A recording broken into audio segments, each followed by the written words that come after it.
Hello प्यारे दोस्तों, आज हम कैसा ये इश्क है एक दर्द भरी प्रेम कहानी का 14वां भाग लेकर आ गए हैं। तो चलिए आज की कहानी को शुरू करते हैं। अनाया बड़े ही एटीट्यूड के साथ रुद्रम के कैबिन में आई और जाकर सोफे पर बैठ गई। हालांकि उसने रुद्रम की चेयर की तरफ देखा, लेकिन वो उस पर बैठी नहीं, क्योंकि उसे नहीं लगता था कि वो उस पर बैठने के लायक है। ना जाने रुद्रम ने क्या क्या स्ट्रगल किया और अपनी ज़िंदगी में क्या क्या उतार चढ़ाव देखे होंगे, तब जाकर उसने इस पोजीशन को हासिल किया होगा और अब वो यूं ही वहाँ नहीं बैठ सकती थी। लॉयर को भेजने के बाद अतुल्य जाकर उसके सामने खड़ा हो गया और अब अनाया की गहरी नज़रें अतुल्य पर थी। अतुल्य ने अपना चेहरा झुकाया हुआ था। अनाया कुछ नहीं बोल रही थी, क्योंकि अब उसे सिर्फ सुनना था। वो सभी जवाब उसे चाहिए थे, जिसके सवाल उसे पिछले 1 महीने से परेशान कर रहे थे। अतुल्य सर झुकाए ही बोला, मैम, जैसा कि आपको मैंने पहले ही बता दिया था कि अब सिंघानियास की प्रॉपर्टी आपका नाम है, तो आप ही सब चीज़ों की इकलौती मालकिन हैं और आज आप अपनी आंखों से पेपर्स भी देख चुकी हैं। अनाया व्यंग से मुस्कुराई और बोली, पेपर्स तो मैं देख चुकी हूँ मिस्टर अतुल्य, लेकिन जिन पेपर्स को मैं देखना चाहती हूँ वो पेपर्स आप मुझे कब दिखाएंगे। अतुल्य के पास इस सवाल का कोई जवाब नहीं था, इसलिए वो चुप रहा। लेकिन अनाया आज बिना जवाब लिए वहाँ से जाने नहीं वाली थी। इतना सब कुछ हो गया और अब तो उसे किसी भी हालत में जवाब चाहिए था। वो थोड़ी सर्द आवाज में बोली, मुझे जवाब दीजिए मिस्टर अतुल्य, आपके चुप रहने से आप कुछ नहीं होगा। या तो आप मुझे मेरी डाइवोर्स पेपर दिखाइए, या फिर मैं खुद ये सब कुछ एक एनजीओ को दे दूंगी। फिर उसके बाद जो भी होगा आपको देखते रहिएगा। क्योंकि मुझे अब तक क्योंकि मुझे जब तक मेरे मिस्टर रुद्रम के रिश्ते के बारे में सब बातें क्लियर नहीं हो जाती, तब तक मैं उनकी किसी भी चीज़ पर अपना हक नहीं जता सकती। अतुल्य सर झुकाए ही बोला, प्लीज़ मैम, समझने की कोशिश कीजिए। अनाया को अब गुस्सा आने लगा था। वो एक गहरी सांस लेकर अपनी जगह से उठी और अतुल्य की तरफ देखते हुए बोली, ओके फाइन, आपको नहीं देना जवाब, मत दीजिए। अब आप मेरा जवाब सुनिए। मुझे मिस्टर रुद्रम सिंघानिया की प्रॉपर्टी में से कुछ भी नहीं चाहिए। मेरा और उनका डाइवोर्स 1 महीने पहले ही हो चुका है और अब ना ही मेरा नाम उनके साथ जुड़ा है और ना ही मेरा उनसे कोई रिश्ता है। तो अपना ही मैं अब मैं ना ही उनके घर में रहूंगी और ना ही मेरा सिंघानिया इंडस्ट्रीज से कोई वास्ता होगा।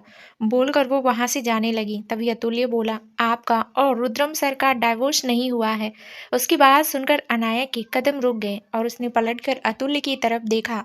अतुल्य एक बार फिर से बोला, वो डाइवोर्स पेपर आप अपने जिसमें साइन किए थे, लेकिन वो डाइवोर्स पेपर नहीं थे। आपका और मिस्टर रुद्रम का डाइवोर्स कभी हुआ ही नहीं। अनाया अतुल्य के सामने आकर खड़ी हुई और उसके चेहरे को हैरानी से देखने लगी। उसकी आंखों में नमी थी। वो गुस्से से कांपते हुए बोली, अगर वो डाइवोर्स पेपर नहीं थे तो वो पेपर्स कौन से थे जिन पर मैंने साइन किया था। अतुल्य सर झुकाकर बोला, वो प्रॉपर्टी पेपर्स थे। अनाया का मन किया कि अभी अतुल्य के मुंह पर एक जोरदार थप्पड़ जड़ दे। अगर शायद उसके सामने कोई भी होता तो आज वो अपना आपा खोकर उस पर हाथ उठा देती। फिलहाल उसके मन इस तरह कर रहा था कि पूरी दुनिया को आग लगा दे। पिछले 1 महीने से वो हर एक पल जलती आ रही है, सिर्फ इस वजह से कि उसका और उसके मिस्टर रुद्रम का डिवोर्स हो चुका है। उसके मिस्टर रुद्रम ने खुद उसे डाइवोर्स दे दिया था, लेकिन यहाँ पर तो कभी कोई डिवोर्स हुआ ही नहीं। वो पूरे केबिन को गुस्से से देख रही थी। उसे ऐसा लग रहा था जैसे वो सिर्फ एक खिलौना है जिससे रुद्रम खेल रहा था। उसे हद से ज़्यादा गुस्सा आ रहा था, लेकिन वो जानती थी किसी और पर गुस्सा उतारने से कोई फ़ायदा नहीं होगा। और वो इतना भी जानती थी कि जब ये सब झूठ है तो वो बम ब्लास्ट और सब कुछ भी एक झूठ है। पहले उसे सिर्फ शक था, लेकिन अब उसे यकीन हो चुका था। वो अतुल्य की तरफ देखते हुए बोली, सवाल तो मेरे मन में बहुत हैं, लेकिन मुझे किसी सवाल का जवाब नहीं चाहिए, क्योंकि अब मैं जब आप उनसे मिलूंगी जिससे ये सवाल जुड़े हैं। उसकी बात सुनकर अतुल ने हैरानी से उसकी तरफ देखा। अनाया हल्का सा मुस्कुराई और बोली, माना ज़्यादा चालाकियाँ करनी नहीं आती मुझे, लेकिन मिस्टर रुद्रम के साथ तो कोई पागल भी रह जाए तो उसका दिमाग दुगनी रफ्तार से चलना शुरू हो जाए। तो मेरे में तो फिर भी थोड़ा बहुत दिमाग है। हर एक बात तो नहीं समझ पा रही हूँ, लेकिन जितना ज़रूरी था उतना समझ चुकी हूँ। अब बस मुझे ये बताइए कि मुझे करना क्या है। अतुल उसकी तरफ देखता रहा और फिर बोला, आपको सिंघानिया इंडस्ट्रीज़ को संभालना है मैम। क्यों? तुम्हारे बॉस इसे संभालते संभालते थक गए थे, या फिर हॉलिडे मनाने की कुछ ज़्यादा ही आग लग रही थी जो मुझे साथ भी नहीं लेकर गए? वो खींच कर बोली। अतुल्य ने हैरानी से उसे देखा। वहीं रुद्रम के चेहरे पर मुस्कुराहट तैर रही थी। अतुल्य कुछ बोलता उससे पहले ही अनाया बोली, आई नीड सम टाइम। मुझे जब आपकी ज़रूरत होगी मैं आपको बुला लूंगी। उसकी बात सुनकर अतुल्य वहां से चला गया। अनाया ने पूरे कमरे में अपनी नजरें घुमाई, लेकिन कहीं पर भी उसका चेहरा रुक नहीं रहा था। इतना तो वो जानती थी कि जरूर यहाँ पर भी कैमरा होगा, पर कहाँ ये उसे पता नहीं था। इसलिए वो पूरे कमरे को ही देखते हुए बोली, शिकायत ये हद खत्म होती है तो मोहब्बत तड़प कर रह जाती है। जिसके लफ्ज ना समझे दिले दुश्मन, उसकी खामोशी बहुत कुछ कह जाती है। रुद्रम की गहरी नजरें उस पर थी, लेकिन अब उसने गहरी सांस ली और अपना सर पीछे सोफे पर टिका कर अपनी आंखें बंद कर ली और उन पलों को याद करने लगा जब वो आखिरी बार अपनी लिटिल गर्ल को अपने सामने देख रहा था। अपनी लिटिल गर्ल को एक पल के लिए भी छोड़ कर जाना उसके लिए बहुत मुश्किल था, और यहाँ तो उसे खुद नहीं पता था कि उसे कितने दिन लगने वाले हैं, लेकिन यहाँ आना भी जरूरी था। एक तबाही आज से 5 साल पहले हुई थी, जिसमें रुद्रम ने अपनी सबसे अजीज चीज खो दी थी। लेकिन जब रुद्रम को लगा कि उसने वो चीज़ हमेशा के लिए खो दी, तो वो चीज़ उसके पास वापस आई, और उसके साथ ही एक ऐसा सच जिसने अनाया की पूरी जिंदगी बदल दी थी। अब ना सिर्फ रुद्रम को अपने लिए सब कुछ ठीक करना था, बल्कि अनाया के लिए भी उसे बहुत कुछ करना था। और ये वो वक्त था जब उसने अनाया को पहली बार उस तस्वीर में देखा था जिसका टैटू उसके सीने पर बना हुआ था। तब से ही अनाया उसकी आंखों में बस चुकी थी, लेकिन वो नहीं जानता था कि अनाया है कौन। पर उस वक्त उसकी लाइफ बहुत कॉम्प्लिकेटेड थी, इसलिए उसने सब कुछ छोड़कर सिर्फ अपनी लाइफ पर ध्यान दिया। लेकिन जब अनाया उसे दूसरी बार दिखाई दी, तो उसके लिए सबसे ज़रूरी अनाया हो गई। उस दिन से रुद्रम की अनाया के लिए दीवानगी और भी ज़्यादा बढ़ गई थी। उसने पता लगवाया तो उसे पता चला कि जिस कंपनी में अभी अभी उसने कुछ वक्त पहले इन्वेस्ट किया है, वो कंपनी अनाया से जुड़ी हुई है। उस कंपनी का मालिक आरव वर्मा अनाया का बाप है। हालांकि उस कंपनी में इन्वेस्ट करने के इरादे बहुत अलग थे, लेकिन अब इन सब चीज़ों में अनाया इन्वॉल्व हो चुकी थी। रुद्रम ने अनाया के बारे में सब पता किया तो बहुत सारी चीज़ें उसके सामने आई, और तब से ही जैसे रुद्रम ने आरव वर्मा को पूरा ही खरीद लिया था। लेकिन उसका मकसद सिर्फ आरव वर्मा नहीं था। रुद्रम आंखें बंद किए ही बोला, तेरे इश्क की दीवानगी मैं ख्वाहिश ज़िंदगी बना लूँगा। तेरे सब शिकायतें नाराज़गी होगी मंजूर है सनम। अगर जान भी देनी हो सजाए इश्क में, मैं देकर अपनी सांसें भी तुझे अपना बना लूंगा। बोलकर उसने गहरी सांस ली और अपनी आंखें खोली। उसकी आंखें इस वक्त बेहद लाल थी, जो साफ साफ बता रही थी कि उनमें नमी आ रही है। लेकिन रुद्रम आंसुओं को बाहर आने की इजाजत नहीं दे रहा। तभी दरवाजा नॉक हुआ और रुद्रम के सामने की तरफ देखा, जहाँ एक सर्वेंट उसे खाने के लिए बुलाने आया था। रुद्रम मुस्कुराया और खुद से ही बोला, अब जब बात आ गई है नाराजगी की, तो मनाने का अंदाज ए रुद्रम सिंघानिया ही होगा। बोलते हुए उसके चेहरे की मुस्कुराहट और भी ज़्यादा लंबी हो गई। उसने अपने फ़ोन से एक मैसेज किया। अतुल्य, जो किसी मीटिंग पर डिस्कस कर रहा था, उसका फ़ोन वाइब्रेट हुआ और उसने झट से अपना फ़ोन चेक किया। उसके चेहरे पर भी एक हल्की सी मुस्कुराहट आ गई।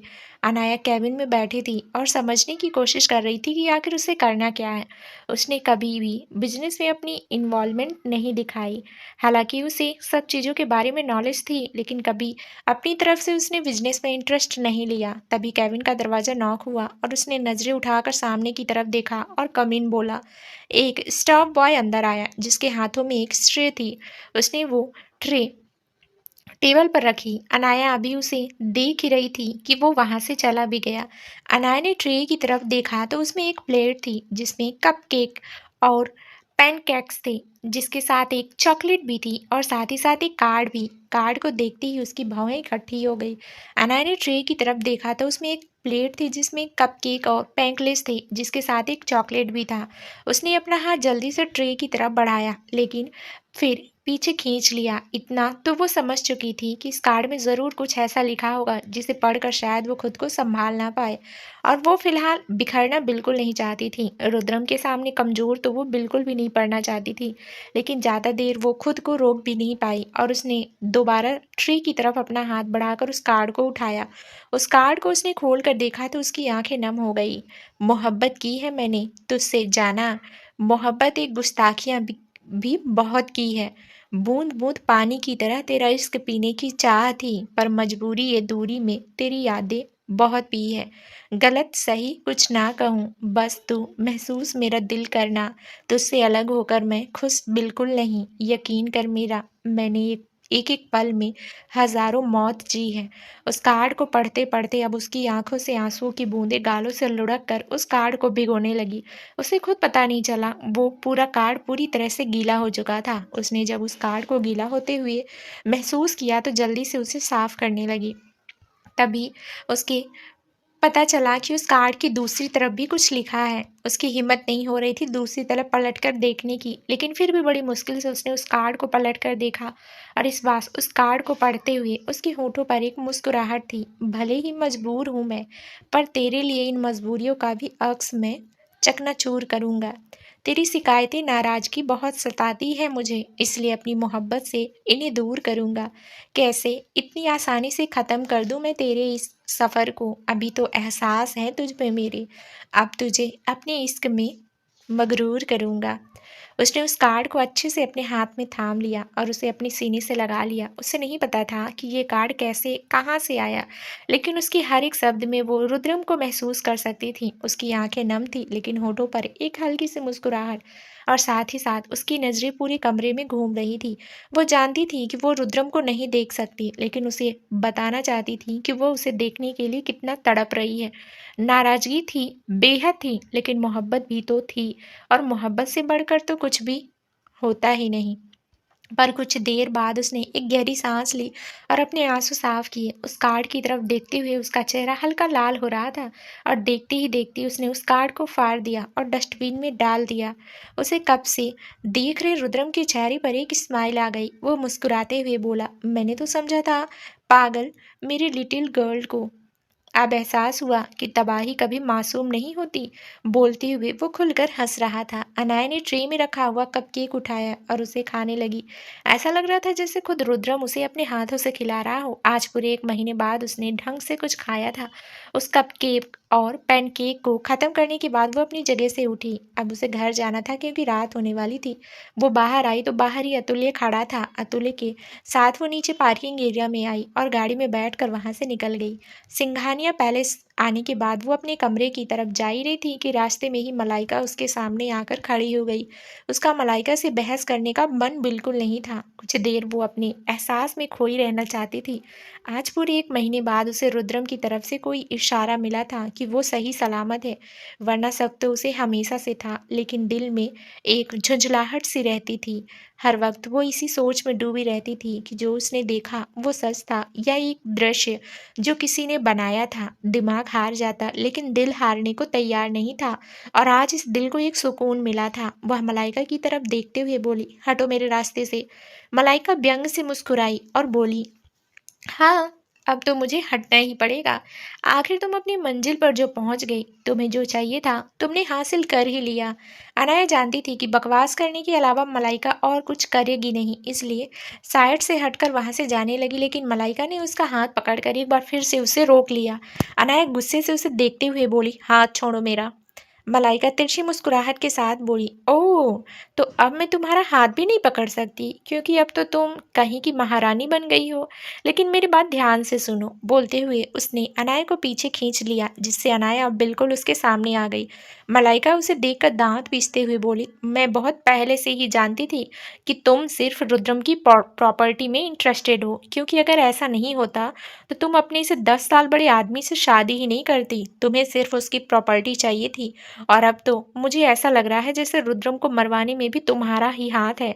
अभी वो बोल ही रही थी कि एक जोरदार थप्पड़ अनाया ने अपने दूसरे हाथ से उसके गाल पर रसेट दिया। मलाइका के बाल उसके चेहरे के आगे आ गए और अनाया की तरफ देखते हुए वो गुस्से से कांपने लगी।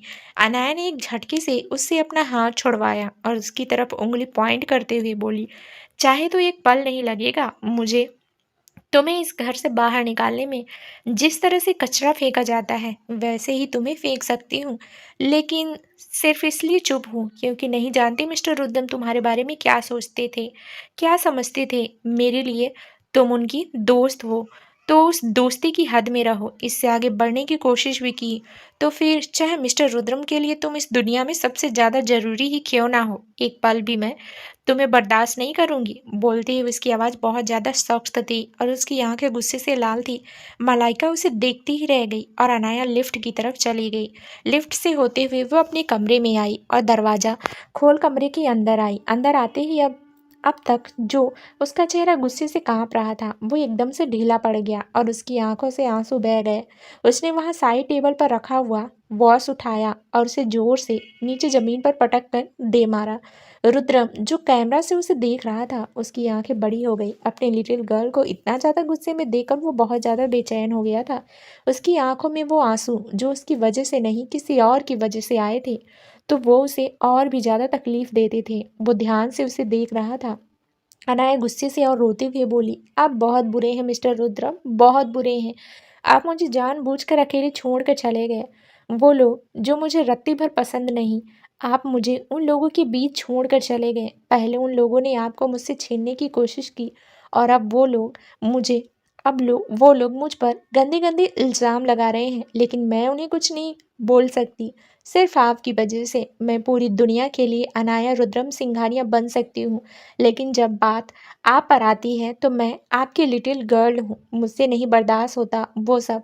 पर आपको कहाँ मेरी परवाह है। आप तो चले गए ना मुझे छोड़कर, और अब ना जाने कब आएंगे। मुझे नहीं चाहिए कुछ भी, पर प्लीज़ आप आ जाइए। I want you only. बोलते हुए उसकी आंखों से आंसू और भी ज़्यादा तेज हो गए और वह सीधा जाकर औंधे मुंह बेड पर लेट गई। रुद्रम ने एक गहरी सांस ली और अपनी आंखें बंद कर ली। अपनी लिटिल गर्ल को टूटते हुए वो नहीं देखना चाहता था, लेकिन इस वक्त वो कुछ नहीं कर सकता था। लेकिन रुद्रम सिंघानिया कुछ करना चाहे और वो ना हो पाए, ऐसा होना भी पॉसिबल नहीं। उसने सोच लिया था कि अब उसे क्या करना है। वहीं मुंबई एक फ्लैट में अग्रिम गुस्से से कांपता हुआ अंदर आया। उसने बहुत ज़्यादा ड्रिंक की हुई थी। दरवाज़ा खोलकर जैसे ही वो अंदर आया उसकी नज़र सामने सोफे पर बैठी हुई नायरा वर्मा पर गई। नायरा ने जब उसकी हालत देखी तो अपनी जगह से खड़ी हुई और बोली, ये हालत क्या बना रखी है तुमने? मैंने मना किया था ना तुमसे कि अब कुछ दिन तुम सारा आपको बिल्कुल हाथ नहीं लगाओगे, लेकिन तुम मेरी। उसकी बात पूरी होती उससे पहले ही अग्रिम गुस्से से चिल्लाते हुए बोला, ओह यू शट अप। भाषण बंद करो अपना, वरना। वरना क्या? नायरा भी गुस्से से चिल्लाई। अग्रिम उसे गुस्से से कांपते हुए देख रहा था। नायरा उसकी तरफ देखते हुए बोली, बहन हूं मैं तुम्हारी, मुझसे तमीज से बात करना, वरना। अग्रिम हंसते हुए बोला, कैसी बहन हो जो आज तक मेरी किसी काम नहीं आई? क्या कहा था मैंने तुमसे? हाँ, सिर्फ एक छोटा सा काम कहा था कि उस अनाया को ख़त्म कर दो, इससे पहले कि वो रुद्रम की दीवानगी बने उसके सिर पर चढ़ जाए। उसका काम हमेशा हमेशा के लिए ख़त्म कर दो। लेकिन नहीं, तुमसे वो भी नहीं हुआ। एक इत्तू सी लड़की तुमसे संभाली नहीं गई और अब मुझे भाषण दे रही हो। अगर तुमने अपना काम ढंग से किया होता तो उस रुद्रम के मरने के बाद सारी प्रॉपर्टी मेरी होती, कोई भी नहीं जो उसकी प्रॉपर्टी पर क्लेम कर सके। लेकिन उसे 2 टके की लौंडिया ने मेरा पूरा काम खराब कर दिया। मुझ मुझ अग्रिम सिंघानिया को मीडिया के सामने जलील किया उसने। बोलते हुए उसके चेहरे पर गुस्सा और भी ज़्यादा बढ़ता जा रहा था। नायरा भी उसे नायरा भी उसे ये देख कर डर रही थी। वो उसके करीब आई और उसके कंधे पर अपना हाथ रखकर बोली, शांत हो जाओ। अग्रिम ने उसका हाथ गुस्से से झटका और बोला, don't touch me and now I can't keep claim. मुझे किसी भी कीमत पर मेरा हक चाहिए। मेरा मकसद उस रुद्रम सिंघानिया को ख़त्म करना था, लेकिन मेरे कुछ करने से पहले ही वो इस दुनिया से चल बसा। लेकिन अब कोई और मेरे रास्ते में आ रहा है तो उसे भी ख़त्म करना होगा। कोई भी अब मुझे सिंघानिया का मालिक बनने से नहीं रोक सकता। उसके लिए भी चाहे मुझे कितनी ही जाने क्यों ना लेनी पड़ी। बोलती हुई उसके चेहरे के एक्सप्रेशन और भी ज़्यादा खतरनाक हो चुके थे। वहीं दूसरी तरफ मलाइका नायरा को फ़ोन कर रही थी, लेकिन नायरा उसका कॉल उठा ही नहीं रही थी। एक बार फिर से नायरा का फ़ोन बजा तो उसने अपने फ़ोन की तरफ देखा। मलाइका का फ़ोन देखकर उसने अपना फ़ोन अग्रिम के सामने घुमाया। अग्रिम ने जब उसका नंबर देखा तो गुस्से से बोला, किसी काम की नहीं है ये। सोचा था रुद्रम को फंसाएगी और सब कुछ सीधा सीधा मैं अपने नाम करवा लूंगा, लेकिन ये तो किसी काम की ही नहीं। खत्म करो अब इसका किस्सा। नायरा हैरानी से उसकी तरफ देखते हुए बोली, तुम ऐसे कैसे बोल सकती हो? ये बहन है हमारी। बहन नहीं, सिर्फ एक मोहरा। इससे रिश्ता इसलिए बनाया ताकि इससे अपना काम करवा सकूं, लेकिन जो लोग मेरे काम के नहीं होते उन्हें मैं अपनी ज़िंदगी से बाहर निकाल कर फेंक देता हूँ। अब मुझे इसकी कोई ज़रूरत नहीं, तो इससे कोई रिश्ता भी नहीं, बोलकर अग्रिम वहाँ से चला गया। नायरा अपने फ़ोन की तरफ देख रही थी, जहाँ पर अब मलाइका का फ़ोन बजकर बंद हो चुका था। मलाइका उसकी सगी बहन नहीं थी, बल्कि उससे रिश्ता बनाना सब कुछ नायरा और अग्रिम की सोची समझी साजिश थी। उसने गहरी सांस ली और बोली, तुम चाहे उसके साथ कोई रिश्ता नहीं रखना चाहती, लेकिन मैं उसे इतनी आसानी से नहीं छोड़ सकती, क्योंकि कई बार मैदान में वो सिपाही भी बहुत काम आते हैं जो बिल्कुल हार चुका हो, और जब तक इस पर खर्च किए हुए पैसे में मैं एक एक पाई की कीमत नहीं वसूल लेती, तब तक मैं इसे बिल्कुल नहीं छोड़ने वाली। सिंघानिया पैलेस। सुबह 6 बजे अनाया अपने कमरे से बाहर निकली। उसने इस वक्त एक ट्रैकिंग सूट पहना हुआ था। अभी उसने बाहर कदम रखा ही था कि उसे अपने पैरों पर कुछ महसूस हुआ। उसने नीचे फर्श पर देखा तो वहाँ कुछ रखा था। उसे देखते हुए उसकी आंखें बड़ी हो गई। वो एक बहुत बड़ा बॉक्स था। उसने उस बॉक्स को उठाया और उसे लेकर वापस रूम में गई। उस बॉक्स को उसने बड़े ही ध्यान से बेड पर रखा, क्योंकि वो बॉक्स देखने में ही काफ़ी एक्सपेंसिव और लग्जीरियस लुक दे रहा था, जैसे उसमें बहुत खास चीज़ हो। उस पर एक रेड कलर का रिबन भी लगा हुआ था। अनाया ने उस रिबन को खोला और फिर उस बॉक्स के ढक्कन को हटाया तो उसकी आंखें एकदम से फटी की फटी रह गई। वो पूरा बॉक्स ज्वेलरी से भरा हुआ था। तरह तरह की डायमंड ज्वेलरी उस बॉक्स में थी। कोई नेकलेस, कोई एंकलेट, कोई रिंग। ऐसा लग रहा था जैसे उसके सामने कोई खजाना हो जिसकी कीमत करोड़ों में होगी। एक पल के लिए तो अनाया की सांस ही अटक चुकी थी। उसने जल्दी से दरवाजे की तरफ देखा और दरवाजा बंद देखकर उसकी सांस में सांस आई। उसने उस बॉक्स की तरफ देखकर अपनी नज़र पूरे कमरे में घुमाई और बोली, मिस्टर रुद्रम, ऐसे अटैक देना बंद कीजिए। किसी दिन सच में हार्ट फेल हो जाएगा मेरा। रुद्रम, जो अभी अभी अपनी फ़ोन की वाइब्रेशन सुनकर उठा ही था, अपना लैपटॉप खोलते ही उसे अनाया की ये बात सुनने को मिली। उसके चेहरे के एक्सप्रेशन थोड़े शॉक्ड हो गए, लेकिन फिर वो हल्का सा मुस्कुराया और बोला, तेरे दिल की हिफाजत के लिए मैं अपने दिल की जंजीरें लगा दूंगा। आई जो एक खरोश तेरे दिल को, तेरी कसम मेरी जान, मैं पूरी दुनिया को आग लगा दूंगा। बोलती हुई उसकी आंखों में अनाया के लिए जुनून साफ देखा जा सकता था। अनाया उस बॉक्स को बंद करने ही वाली थी कि उसकी नज़र वहाँ बिल्कुल साइड में रखे एक कार्ड पर गई। उसने उस कार्ड को उठाया और उसे देखने लगी। उस कार्ड पर लिखा था, रुद्रम सिंघानिया का एक ही वसूल रहा है। उसे जो पसंद आता है वो उसे हासिल कर लेता है, और जो नहीं पसंद आता उसे अपनी ज़िंदगी से बाहर फेंक देता है। फिर चाहे वो चीज़ें हो या इंसान, जो पसंद आए उन्हें रखना, जिनसे जिनसे हो नफरत उन्हें उनकी औकात दिखा देना। उसे उस कार्ड को पढ़ते वक्त अनाया के चेहरे पर अजीबोगरीब एक्सप्रेशन थे। उसे समझ नहीं आ रहा था कि आखिर रुद्रम उसे कहना क्या चाहता है। इतनी महंगी ज्वेलरी वो फेंकने का सोच भी कैसे सकती है, और अगर रुद्रम भी होता तो उसे बिल्कुल नहीं फेंकने देती। लेकिन चीज या इंसान, इस बात का मतलब उसे समझ नहीं आ रहा था। कुछ सोचते हुए वो इस बात का मतलब समझने की कोशिश कर रही थी, तभी उसकी आंखें बड़ी हो गई और वो चौंकते हुए बोली, बेबी गर्ल। उसने हैरानी से पूरे कमरे की तरफ देखा और सार्कास्टिक वे में बोली, आर यू सीरियस?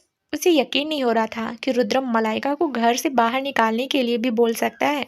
उसके होठों पर एक मुस्कुराहट खेल गई। उसने उस बॉक्स को बंद करके कप बोर्ड में रखा और उस कार्ड को डस्टबिन में फेंक दिया। रुद्रम के चेहरे पर फिर से एक स्माइल आ गई। अपनी लिटिल गर्ल के साथ दिमाग पर उसे प्राउड फील हो रहा था। उसे बिल्कुल अंदाजा नहीं था कि उसकी लिटिल गर्ल कार्ड कांड करके प्रूफ इतनी आसानी से मिटा सकती है। अनाया ने वक्त देखा तो 8 बजने वाले थे। वो जल्दी से रूम से बाहर आई और जिम एरिया की तरफ चली गई। कुछ देर बाद वो जिम से बाहर आई और अपने कपड़े लेकर वॉशरूम में जाने लगी। रुद्रम, जो ना जाने कब से उसका इंतजार कर रहा था, उसके हाथों में एक ब्लैक कॉफी थी। उसकी आंखें बड़ी हो गई। उससे वॉशरूम की तरफ जाते देख उसे लगा अब तो उसकी लिटिल गर्ल उस पर थोड़ी मेहरबानी करेगी। उसका उसे देखने का बहुत मन था, लेकिन रुद्रम के दिल की बात अनाया ना समझी। ऐसा कैसे हो सकता है? वह ऐसे ही कमरे की दीवारों को देखते हुए बोली, मैं जानती हूँ आप इस वक्त मुझे ही देख रहे होंगे, पर आप जो चाहते हैं वो मैं बिल्कुल नहीं करने वाली। आखिर आप भी तो समझें कि तड़प होती क्या है। बोलते हुए उसने अपनी होठों को तिरछा किया और वॉशरूम में चली गई। रुद्रम के चेहरे पर एक बार फिर से मुस्कुराहट खिल गई। कुछ देर बाद अनाया वॉशरूम से बाहर आई। इस वक्त उसने ब्लैक कलर की साड़ी पहनी हुई थी। आज वो पहली बार ऑफिस ज्वाइन करने वाली थी। कल जो कुछ भी हुआ वो तो सिर्फ ट्रेलर था, असली खेल तो अब शुरू होने वाला था। उसे उस ब्लैक कलर की साड़ी में देखते हुए रुद्रम को अपने किए पर पछतावा होने लगा, क्योंकि अब वो बिल्कुल रुक नहीं पा रहा था। वहीं अनाया, जिसे अब पूरा कंफर्म हो चुका था कि रुद्रम उसे देखता है और हर एक चीज को नोटिस करता है, वो उसे और भी जलाने की फिराक में थी।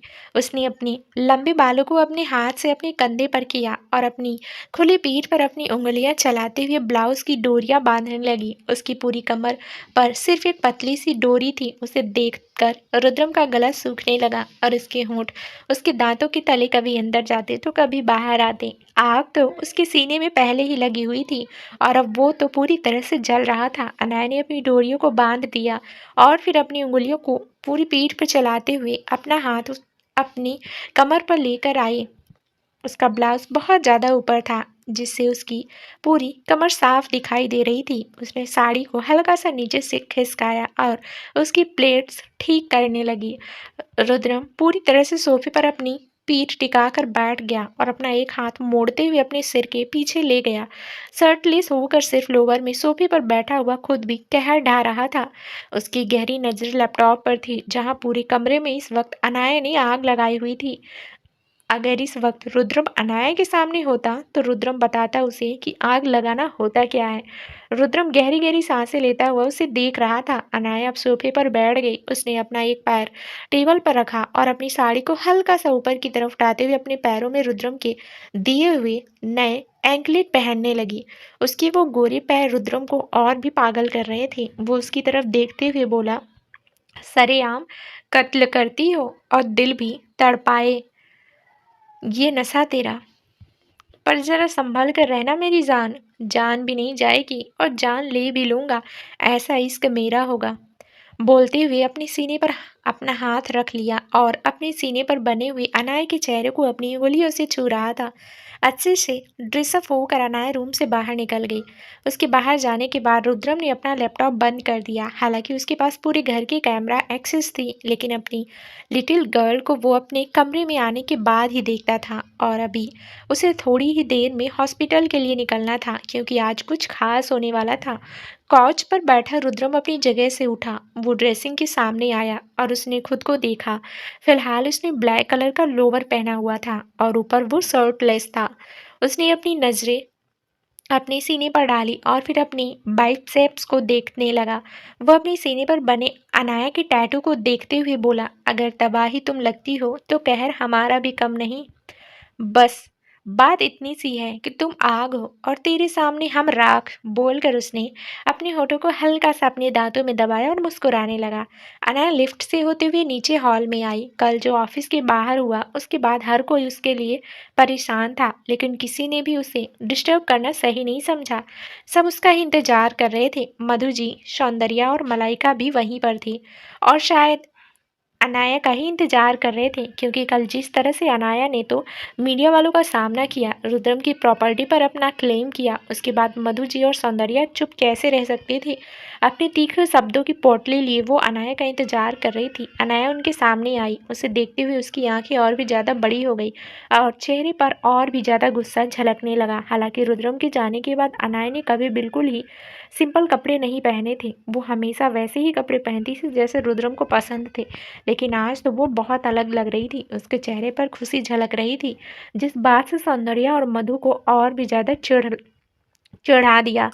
डाइनिंग टेबल पर बैठी मधु जी उसे देखते हुए बोली, कितनी बेशरम लड़की हो ना तुम। कल रात जो तुमने किया, क्या वो कम था जो अब इस तरह से सच संवर कर बाहर आवारागर्दी करने जा रही हो। उसकी बात का अनाया पर कोई असर नहीं हुआ और वो मुस्कुराती हुई आकर चेयर पर बैठ गई। सामने उसकी नज़र मानवी जी पर गई, जो किचन के दरवाजे पर खड़ी सबको ब्रेकफास्ट सर्व करवा रही थी। वो उनकी तरफ देखते हुए बोली, मैंने कितनी बार कहा है आपको माँ कि आप हमेशा हमारे साथ ही खाना खाएंगी, तो आप वहाँ अकेली जाकर क्यों खड़ी हो जाती हो। उसकी बात पर मधु जी और भी ज़्यादा चिढ़ गई और बोली, क्योंकि उसकी वही औकात है। मधु जी ने अनाया से जो कहा उस पर वो चुप रह गई, लेकिन मानवी जी की बात पर वो बिल्कुल भी चुप नहीं रह सकती थी। वो उनकी तरफ देखते हुए बोली, औकात तो यहाँ पर बहुत सारे लोगों की मेरे सामने बैठने की नहीं है, लेकिन फिर भी मेरे सामने बैठे हैं। और रही बात मानवी माँ की, तो औकात की बात करें तो इस घर पर सबसे ज़्यादा हक उनका है। मधु जी, मतलब क्या है तुम्हारी बात का। तुम मुझे मेरी औकात बता रही हो। अनाया एक्सप्रेशन लेस होकर बोली, औकात उन्हें बताई जाती है जिन्हें उनकी औकात पता ना हो, और मुझे लगता है कि आपको तो पूरी दुनिया के बारे में सब पता है, तो अपने बारे में क्या ही नहीं पता होगा। मेरा सुबह सुबह बहस करने का बिल्कुल मन नहीं है, मुझे ऑफिस जाना है और आज मैं अपना दिन किसी भी फालतू इंसान के लिए खराब नहीं करना चाहती। बोलकर उसने मानवी जी की तरफ देखा, जो अभी भी डरी सहमी हुई उसे देख रही थी। अनाया अपनी जगह से खड़ी हुई और उनके पास गई। उसने उनका हाथ पकड़ा और उन्हें डाइनिंग टेबल पर लेकर आई और फिर चेयर पर बिठा दिया। मधु जी गुस्से से कांपने लगी, लेकिन वो कुछ बोलती उससे पहले ही मलाइका बोली, मैंने तो आपसे बहुत पहले ही कहा था मधु आंटी की ये लड़की मेरे रुद्रम के लिए बिल्कुल ठीक नहीं है। उसके मुंह से मेरा रुद्रम सुनते ही अनाया की आंखें उसकी तरफ घूम गई।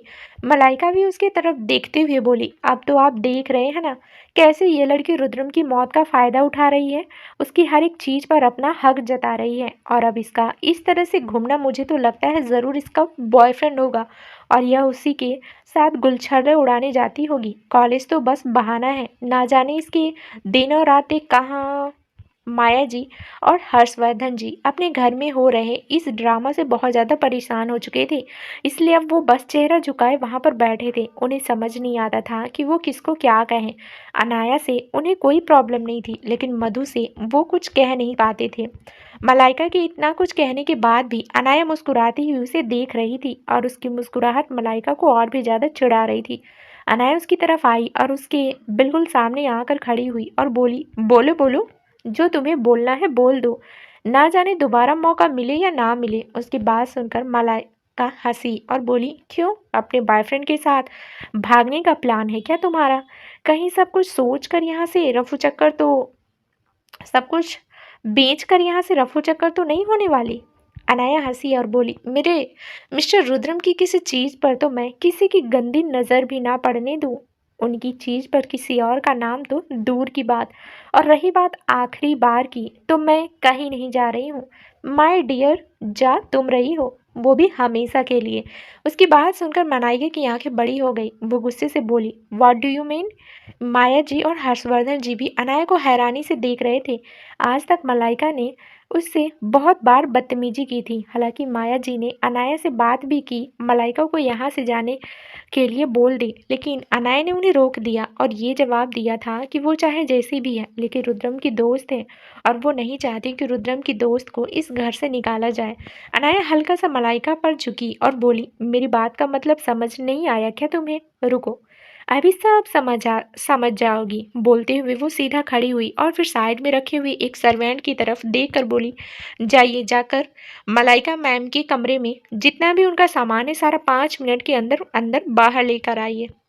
उसकी बात सुनकर मलाइका के होश उड़ गए। सौंदर्या अपनी जगह से उठी और टेबल पर अपना हाथ जोर से रखते हुए बोली, तुम ऐसा नहीं कर सकती। मलाइका मेरी और रुद्रम दोनों की दोस्त है, और रुद्रम यहाँ पर नहीं है तो इसका मतलब ये नहीं तुम कुछ भी करोगी। बोलो मत, तुम्हारा रुद्रम पर कोई हक नहीं है। ऐसे ही किसी प्रॉपर्टी पेपर पर तुम्हारा नाम होने से सब कुछ तुम्हारा नहीं हो जाएगा। रुद्रम ने तुमसे डिवोर्स ले लिया था। सौंदर्या बोल रही थी और अनाया के एक इशारे पर वो सर्वेंट मलाइका के कमरे की तरफ जा भी चुका था। मलाइका ने मधु जी की तरफ देखा और बोली, देखा आंटी, ये लड़की मेरे साथ किस तरह से बदतमीजी कर रही है मुझसे, मेरे रुद्रम के वो अपनी बात पूरी करते उससे पहले ही अनाया ने उसके कंधे पर अपना हाथ रखा और उसे अपनी तरफ घुमाया। मलाइका गुस्से से उसे देखने लगी।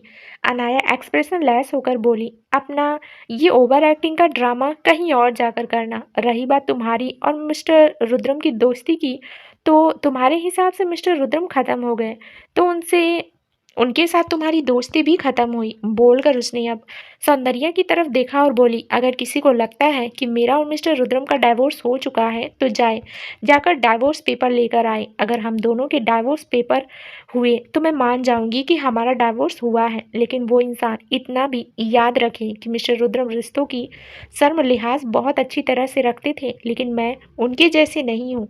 बोलते हुए उसकी आवाज़ बहुत ज़्यादा कड़क थी।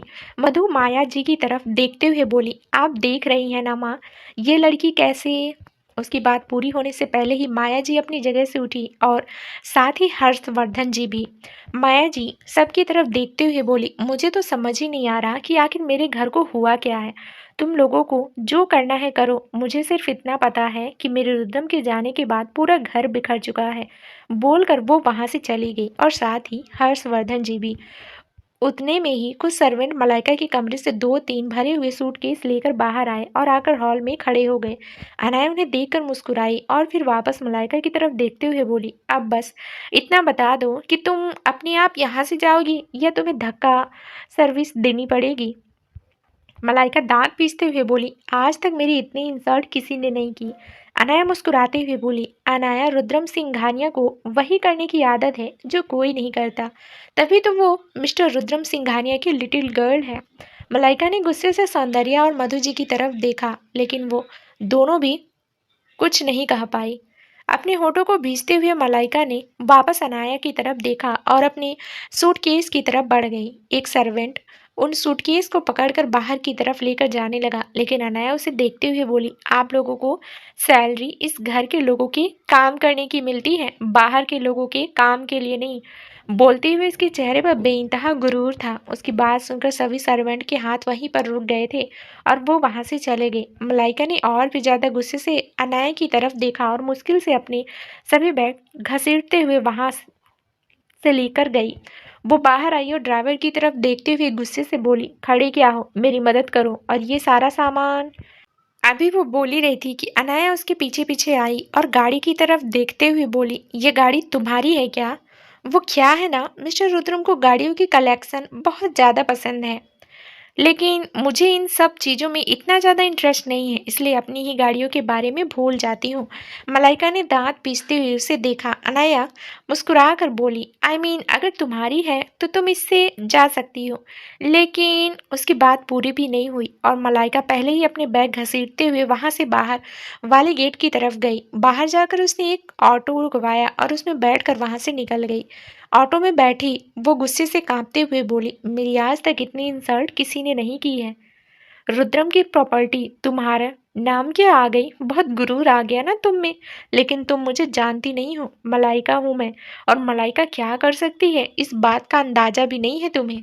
अनाया मुस्कुराते हुए वापस घर के अंदर आई। सौंदर्या और मधु जी उसे देख रही थी। मानवी जी अभी भी वहीं पर थी। अनाया उनके पास आई और बोली, माँ प्लीज़ आप दादी माँ दादाजी के लिए ब्रेकफास्ट तैयार करवा दीजिए, मैं अभी आई। बोलकर वो लिफ्ट की तरफ बढ़ गई। मानवी जी भी किचन में चली गई। सौंदर्या और मधु जी एक दूसरे की तरफ देख रहे थे। अनाया अपने कमरे में आई और दरवाज़ा बंद करते ही उसकी जोरों से हंसी निकल गई। रुद्र, जिसने अभी कैमरा ऑन किया ही था कि अनाया को खिलखिलाकर हंसते देखकर उसके चेहरे पर भी मुस्कुराहट आ गई। बनकर बूंद बारिश की मैं तपती जमीन से मिल जाऊं, और कुछ ख्वाहिश नहीं अब, बस होठ हो तेरे और मैं मुस्कुराहट बन खिल जाऊं। यूएसए। रुद्रम अभी थोड़ी देर पहले ही हॉस्पिटल में आया था। हॉस्पिटल में आते ही वो डॉक्टर के कैबिन में गया, क्योंकि डॉक्टर उसका ही इंतजार कर रहे थे। वो चाहते थे कि जब पेशेंट को इंजेक्शन दिए जाए तो रुद्रम वहीं पर हो, ताकि वो होने वाले रिएक्शन और इफेक्ट के बारे में जान सके। डॉक्टर अपनी तरफ से कोई भी रिस्क नहीं लेना चाहते थे, क्योंकि ये इंजेक्शन जितना बेनिफिट दे सकता था उतना ही ज़्यादा नुकसान भी दे सकता था। लेकिन शायद रुद्रम अब ये रिस्क लेने को तैयार था। पिछले तकरीबन 5 साल से वो पेशेंट इसी हॉस्पिटल में थी और इसी हालत में थी। 5 साल से रुद्रम उनके होश में आने का इंतजार कर रहा था, लेकिन अब शायद उसे ये सख्त फैसला लेना ही पड़ रहा था। उसके आने के बाद डॉक्टर उसके साथ पेशेंट के रूम की तरफ आए और रुद्रम को कुछ देर बाहर ही इंतजार करने के लिए कहा। रुद्रम ने एक गहरी सांस ली और बाहर ही रुक गया। वो रूम की तरफ देखते हुए बोला, बहुत तकलीफें दी है मैंने तुम्हें, लेकिन अगर ये एक खुशी दे दूंगा तो शायद खुद को माफ करने लायक हो जाऊं। तुम्हें तकलीफ देने से मुझे कभी खुशी नहीं मिली, तुमसे ज़्यादा दर्द मुझे हुआ और हर बार, लेकिन शायद वो दर्द सहना ज़रूरी था। इंसान सिर्फ फिजिकली स्ट्रांग नहीं बनता, उसे मेंटली भी स्ट्रांग बनाना पड़ता है। मैं जानता हूँ तुम्हें बहुत लोगों की बहुत सारी बातें चुभती होगी, लेकिन जब तुम मेरे मुंह से निकली कड़वी बातों का जहर पी सकती हो तो वो लोग तो तुम्हारे लिए कुछ मैटर ही नहीं करते। I want my little girl strong, इतना स्ट्रांग कि कोई भी ऐरा गैरा इंसान उसके कदम, उसके दिल दिमाग को हिला ना सके। बोलती हुई उसके चेहरे पर हल्की सी मुस्कुराहट थी। उसने अपनी पॉकेट में से अपना फ़ोन निकाला और बोला, ज़रा देखा तो जाए कि लिटिल गर्ल आखिर कर क्या रही है। बोलते हुए उसने पहले सिंघानिया पैलेस की कैमरा चेक किया, लेकिन वहाँ पर अनाया नहीं थी, क्योंकि अनाया वहाँ से ऑफिस के लिए जा चुकी थी। ऑफिस का सोचकर उसके चेहरे पर थोड़ी सी परेशानी उभर आई थी, क्योंकि अब बहुत कुछ होने वाला था। अग्रिम चुप तो बिल्कुल नहीं रहने वाला था और रुद्रम जो सोच रहा था वही हुआ। अपने फ़ोन पर वही सब होते देख रुद्रम की आंखें गहरी लाल हो रही थी, उसके चेहरे की नसें तन रही थी। तभी अभी कुछ देर पहले सिंघानिया इंडस्ट्रीज अनाया ड्राइवर के साथ सिंघानिया इंडस्ट्रीज आई और सीधा लिफ्ट से होते हुए अपनी कैबिन की तरफ आई। कैबिन के बाहर ही उसे अतुल्य मिला, जिसके चेहरे के एक्सप्रेशन कुछ ठीक नहीं लग रहे थे। अनाया ने हैरानी से उसे देखा। वो उसे देखते हुए बोली, मिस्टर अतुल्य, कोई प्रॉब्लम है क्या? अतुल्य ने कुछ नहीं कहा, उसने बस कैबिन का दरवाज़ा खोल दिया। अनाया ने अंदर की तरफ देखा और सामने चेयर की तरफ देखते ही उसकी आंखें बड़ी हो गई। सामने चेयर पर अग्रिम बैठा था, वो भी अपने पैरों को टेबल पर ऊपर की तरफ रख कर। उसे देखते हुए अनाया का चेहरा गुस्से से कांपने लगा और उसकी मुट्ठियां कस गई। रुद्रम की जिस चीज पर अभी तक उसने भी अब हक नहीं जताया था, वहां पर कोई और शख्स बैठा था। वो ये कैसे बर्दाश्त कर सकती थी? गुस्से से कांपते हुए वो अंदर आई और अग्रिम की तरफ देखते हुए बोली, ये क्या बदतमीजी है? अग्रिम ने उसे चौंक कर देखा, जैसे उसे बहुत हैरानी हुई हो उसे वहां पर देखकर, लेकिन अगले ही पल उसके चेहरे पर बेशर्मी भरी मुस्कुराहट तैरने लगी और वो अनाया की तरफ देखते हुए बोला, इसे बदतमीजी नहीं, अपना हक लेना कहते हैं। इस कुर्सी का असली हकदार मैं हूँ और आज आखिरी आखिर मैं यहाँ आ ही गया। उसकी बात सुनकर वो हल्का सा मुस्कुराई और सामने टेबल की तरफ देखने लगी, जहाँ पर पानी का गिलास रखा था। उसने उस पानी के गिलास को उठाया और बिना एक पल गवाए सीधा अग्रिम के मुंह पर फेंक दिया। अग्रिम एकदम हैरान रह गया। वो अपने हाथ से पानी को हटाने लगा। उसका चेहरा गुस्से से लाल हो रहा था। अनाया मुस्कुराते हुए बोली, कहते हैं मुंह धो लेने से नींद चली जाती है। आई होप तुम्हारी आंखें भी खुल गई हो। अब उठो इस चेयर से और निकलो यहाँ से। अपने मुंह पर पानी साफ करते हुए अग्रिम ने अनाया की तरफ देखा और गुस्से से उस चेयर से उठा। वो उसकी तरफ बढ़ा, लेकिन अनाया ने अपना कदम पीछे नहीं लिया। वो यूं ही डट कर खड़ी रही और उसे यूं खड़े रहते देखकर अग्रिम के चेहरे पर एक सातिर मुस्कुराहट तैर गई। वो उसे देखते हुए व्यंग से बोला, मैंने तो समझा था तुम लड़की हो, डर जाओगी और हथियार डाल दोगी, लेकिन तुम तो बवाल मचा रही हो। खैर, लड़ने का मजा भी तभी आता है जब सामने वाला तुम्हारी टक्कर का हो। यहाँ लड़ाई सिर्फ एक तरफा है, पर तुम चाहो तो इस लड़ाई को ख़त्म किया जा सकता है। उसकी बात सुनकर अनाया के चेहरे पर सवालिया एक्सप्रेशन आ गए। अग्रिम ने अतुल्य की तरफ देखा, जो कैबिन के दरवाजे पर ही खड़ा था। उसकी नजरों का पीछा कर अनाया ने भी दरवाजे की तरफ देखा और फिर अग्रिम का इशारा समझकर अतुल्य की तरफ बिना देखे ही बोली, मुझे किसी की जरूरत नहीं है, जब होगी तब खुद बुला लूंगी। उसकी बात सुनकर अतुल्य ने अपना सर हाँ में हिलाया और वहां से चला गया। अग्रिम के चेहरे पर एक बार फिर से डेविल स्माइल आ गई। वो बिल्कुल अनाया के करीब आया और हल्का सा उसके चेहरे पर झुक गया। रुद्रम गुस्से से लाल हो रहा था। उसकी गहरी लाल नजरें उन दोनों पर टिकी हुई थी और अग्रिम को अनाया के इतने करीब देखकर उसके अंदर एक ज्वालामुखी तैयार हो रहा था। उसके इतने करीब आने पर भी अनाया का कोई फर्क नहीं पड़ रहा था। जबकि इससे पहले कोई शख्स भी उसके करीब आता था तो वो डर जाती थी, लेकिन अब ना ही उसके चेहरे के एक्सप्रेशन बदल रहे थे और ना ही उसकी धड़कन की रफ्तार में कोई बदलाव आया था। लेकिन अतुल्य डेविल स्माइल के साथ उसे देखते हुए बोला, सातिर तो बहुत हो, अग्रिम ने बोला। तभी तो सिंघानिया इंडस्ट्रीज अपने नाम कर ली, वरना रुद्रम तुम्हारे नाम इतना सब कुछ कर दे, ऐसा तो हो ही नहीं सकता। जो शख्स किसी को एक नोट भीख में ना दे, वो तुम पर अपनी पूरी जायदाद जायदाद कुर्बान कर दी। ये हो भी कैसे सकता है? उसकी बात सुनकर अनया मुस्कुराई और हल्का सा घूम गई, जिससे अब वो रुद्रम की चेयर के पास आ गई और अग्रिम उसके सामने। अनया मुस्कुराते हुए बोली, अब इसे मेरा शातिर दिमाग कहो या फिर मेरी किस्मत, जो भी है सब मेरा है। मुझे किसी से कुछ मांगना नहीं पड़ रहा है, लेकिन तुम्हारी हालत मुझे भिखारी की तरह लग रही है। उसकी बात सुनकर एक बार फिर से अग्रिम का चेहरा गुस्से से कांपने लगा। वो उसकी तरफ उंगली पॉइंट करते हुए बोला, mind your language and you mind your औकात। अनयन ने बड़ी ही अदा से उस चेयर पर बैठते हुए कहा। उसने अपने दोनों हाथ चेयर के किनारों पर रखे हुए थे और अपने राइट पैर को अपने लेफ्ट पैर के ऊपर रखा हुआ था। अग्रिम उसे देखकर हैरान रह गया। उसे पता ही नहीं चला कब अनाया के साथ लड़ते लड़ते वो उस चेयर से उठ गया और अनाया जाकर उस चेयर पर बैठ गई। उसे चेयर पर बैठे देख रुद्रम के चेहरे पर डेविल स्माइल आ गई। वो मुस्कुराते हुए बोला, I love you my little girl. अग्रिम अनाया की तरफ देखते हुए हंसा और बोला, सच में तुम बहुत शातिर हो। अब तो मैं मान गया तुम्हें। लगता है इसी तरह तुमने रुद्रम को भी अपने जाल में फंसा लिया। लेकिन इस चेयर पर बैठने से कुछ नहीं हो जाएगा, क्योंकि आज नहीं तो कल सारी प्रॉपर्टी मेरे पास ही आएगी। मैं अग्रिम सिंघानिया हूँ, अमन सिंघानिया का जायज़ बेटा। रुद्रम सिंघानिया नाजायज़ है, तो मुझे बताने की जरूरत ही नहीं कि नाजायज़ और जायज़ में क्या फ़र्क होता है, और किसे प्रॉपर्टी मिलती है और किसे सिर्फ। बोलते बोलते ही उसने अपनी बात बीच में ही छोड़ दी थी। वो अनाया को उकसाना चाहता था, लेकिन अनाया के होठों पर मुस्कुराहट अभी भी बरकरार थी। उसे मुस्कुराते हुए देखकर अग्रिम उसके बिल्कुल करीब आया और उसकी चेयर पर झुककर बोला, अगर तुम चाहो तो ये लड़ाई खत्म हो सकती है। वैसे भी रुद्रम तो मर चुका है और मुझे नहीं लगता तुम अपनी पूरी जिंदगी उसकी यादों में बिताना चाहोगी। आखिर तुम्हें भी तो एक मर्द की जरूरत होगी जो तुम्हारी जरूरत और ख्वाहिशों को पूरा कर सके। बोलते हुए उसकी गहरी नजरें अनाया के चेहरे पर थी और धीरे धीरे उसकी गर्दन पर जा रही थी। उसकी इन बातों को सुनकर अब अनाया अपना कंट्रोल खोने लगी थी। अग्रिम एक बार फिर से बोला, मुझे नहीं पता रुद्रम कैसा था, लेकिन I am the devil in the game. बोलते हुए उसने अपनी आई विंक की। अनाया का गुस्सा हद से ज़्यादा बढ़ गया और वहीं रुद्रम ने भी अपनी मुठ्ठियाँ कस ली थी। अब उसे अनाया का जवाब चाहिए था कि किसी और को वो अपने लिटिल गर्ल के इतना करीब नहीं देख सकता था, लेकिन अनाया कुछ बोल ही नहीं रही थी। अग्रिम उसके चेहरे पर बदलते हुए एक्सप्रेशन देखकर बोला, शादी तो तुम्हारी हो ही चुकी है। मुझे नहीं लगता अब दोबारा शादी करने की तुम्हारी कोई ख्वाहिश होगी। So what about wedding night. वो बोल ही रहा था कि एक जोरदार थप्पड़ उसके गाल पर आकर लगा। अनाया ने उसे इतना ज़्यादा कसकर थप्पड़ लगाया था कि उसके पूरे चेहरे पर उसकी उंगलियां छप चुकी थी। रुद्रम अपने होठों को दांतों तले नीचे दबाकर हल्का सा बोला, that's my little girl.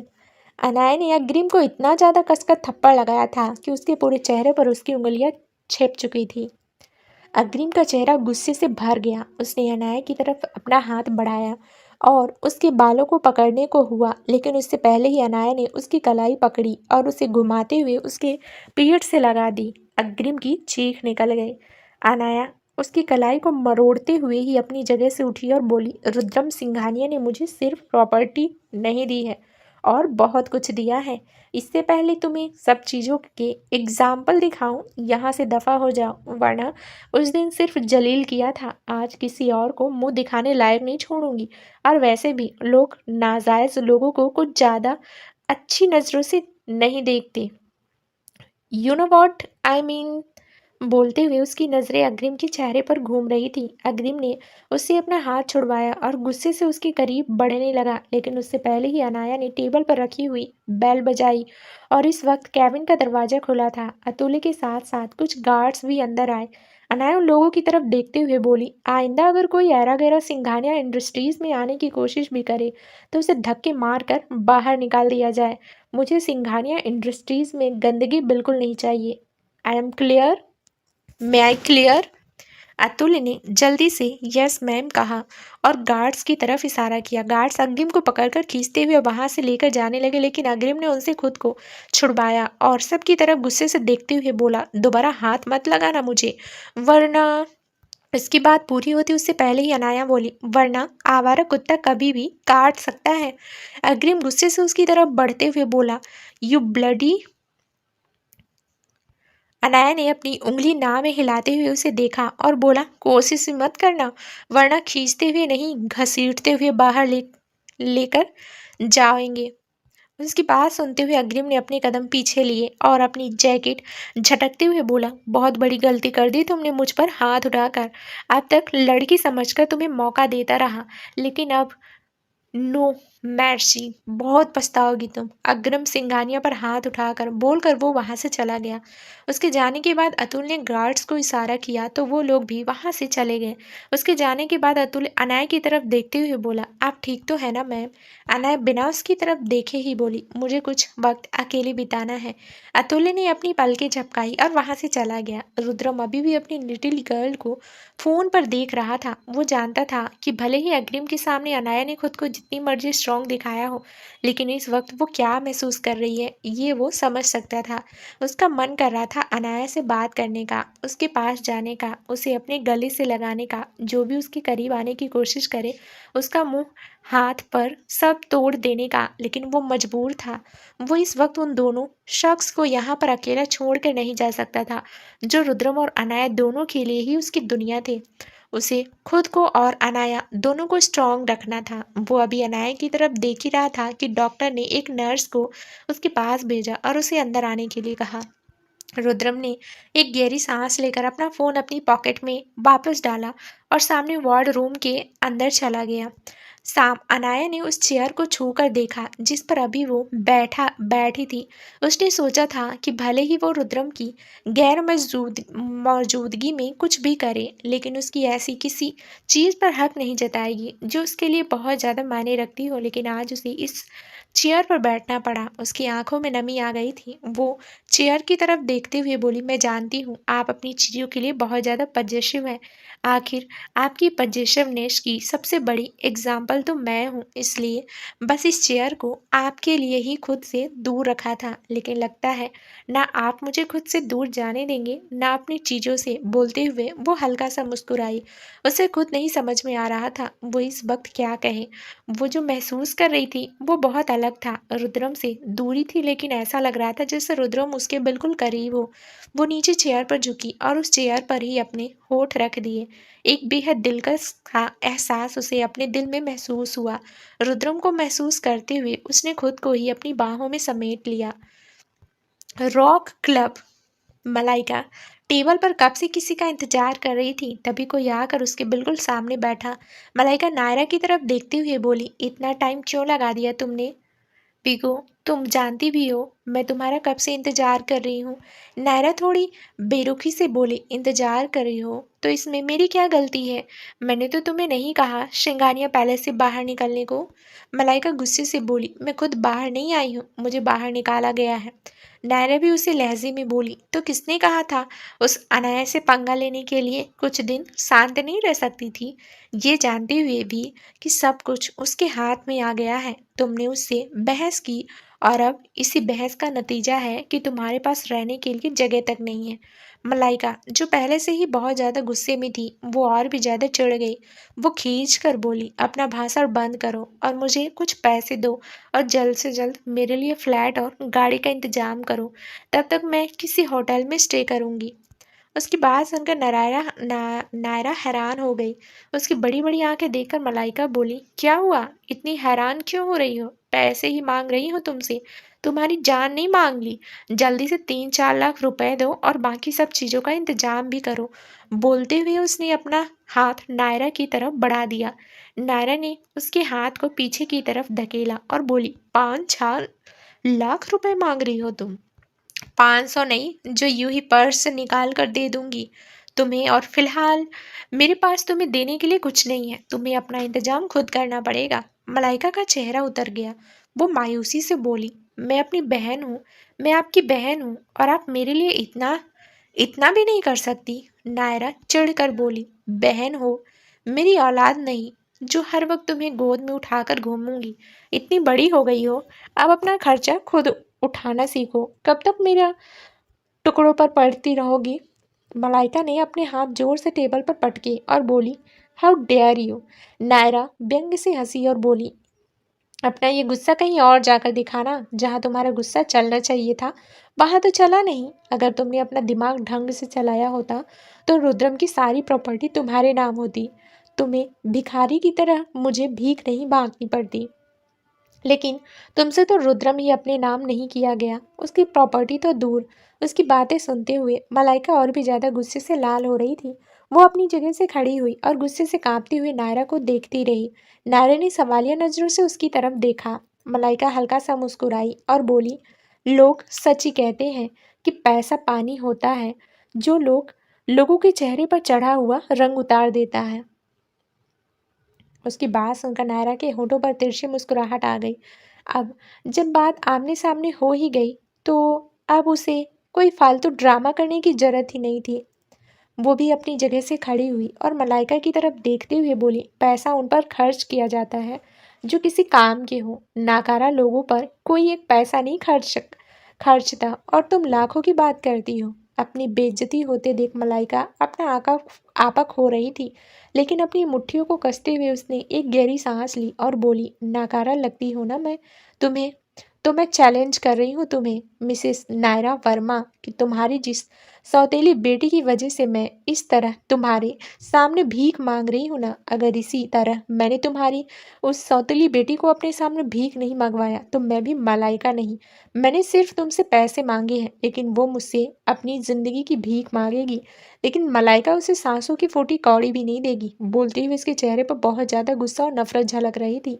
Naira उसे देखती रह गई और मलाइका अपनी बात बोलकर वहां से चली गई। वो सीधा क्लब से बाहर आई। अभी वो क्लब से बाहर आकर अपने लिए कैब ढूंढ ही रही थी कि एक गाड़ी उसके सामने आकर रुकी और गाड़ी में बैठे शख्स ने गाड़ी का ग्लास विंडो नीचे किया। मलाइका सवालिया नजरों से उस शख्स को देखने लगी। वो शख्स मलाइका को देखते हुए बोला, कैब तो नहीं, लिफ्ट है, चलेगी? उसे शख्स की बात सुनकर मलाइका और भी ज्यादा ध्यान से उसकी तरफ देख रही थी। दिखने में वो शख्स 28 से 30 साल का लग रहा था।